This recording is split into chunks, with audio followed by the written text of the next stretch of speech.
The funeral of someone you loved. Everyone is crying. Your mother, your best friend, strangers who barely knew the person, and you, nothing. You want to cry. You need to cry. You can feel it, that pressure building in your chest, that burning sensation behind your eyes, that knot in your throat, so tight you can barely breathe. But the tears, they won't come, and people stare at you.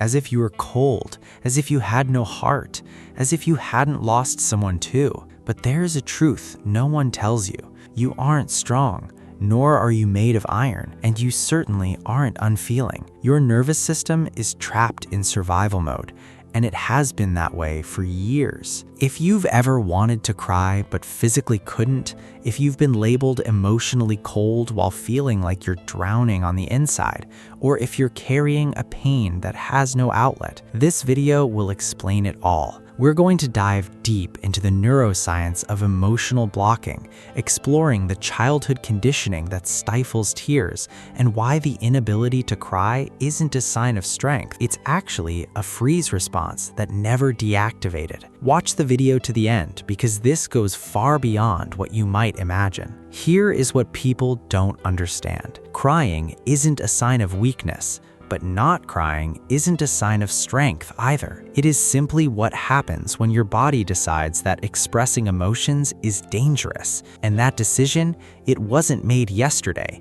It was made years ago, when you were too young to remember. Perhaps you cried as a child and were punished. Stop crying or I'll give you a real reason to. Maybe you cried and no one came to comfort you, so your brain learned that tears serve no purpose, that they only make things worse. Or perhaps you grew up in a home where emotions were like hurricanes, shouting, chaos, and unpredictability, and the only way to survive was to become numb, to freeze, to retreat inside yourself. Psychologists call this emotional dissociation. It is your body's way of protecting you when fight or flight aren't viable options. You disconnect, you become expressionless. And here is the devastating part. That mechanism of disconnection doesn't simply switch off just because you're safe now. What actually happens in your brain when you experience something painful is that your amygdala, your brain's threat detector, activates. It sends signals to shed tears, to tremble, to scream. It is your body trying to release the trauma. It is natural. But if you learned early on that expressing pain led to more pain, your prefrontal cortex, the logical part of your brain,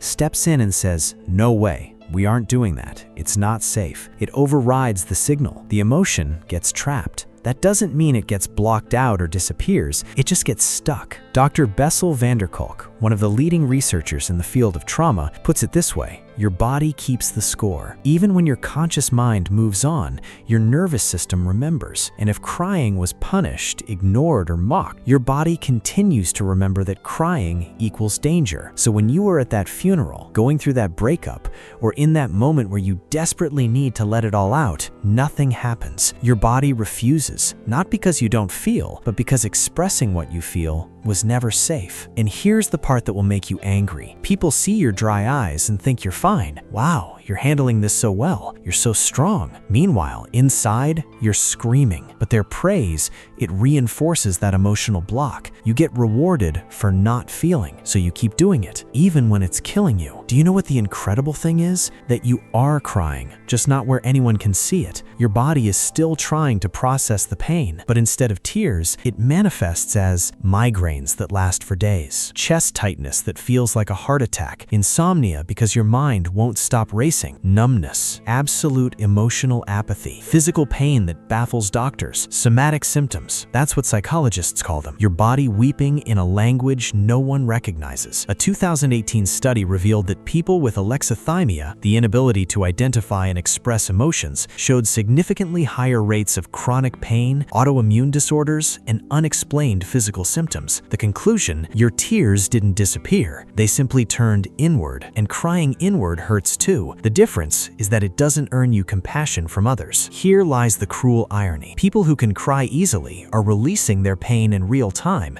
It flows through them and out into the open, but not you. You carry every unfelt emotion in your body like emotional shrapnel, and no one knows because on the outside, you seem fine. Consider these two scenarios. Person A receives devastating news. They weep immediately, deep, inconsolable sobs, snot everywhere, trembling, screaming. It is a chaotic, visceral scene. And 3 hours later, they feel lighter. Exhausted, yes, but lighter. The emotion flowed and ran its course. Person B receives the same news. Nothing. They remain silent. They feel a terrible pressure building up inside, yet let nothing out. Others assume they are fine. The next day, they return to work. "You're so strong," everyone tells them. But 6 months later, they are unable to get out of bed. Their body finally collapsed under the weight of unprocessed grief. Who is truly stronger? Because here is something no one tells you. Suppressing emotions isn't resilience. It's a delayed detonation. And the longer you hold back the emotion, the bigger the blast when it finally erupts. Except that when it happens, it doesn't manifest as sadness. It manifests as a panic attack in the supermarket, a fit of rage over something trivial, total emotional paralysis, a physical breakdown your body can no longer ignore. Your emotions don't simply vanish because you don't express them. They lie in wait, and they always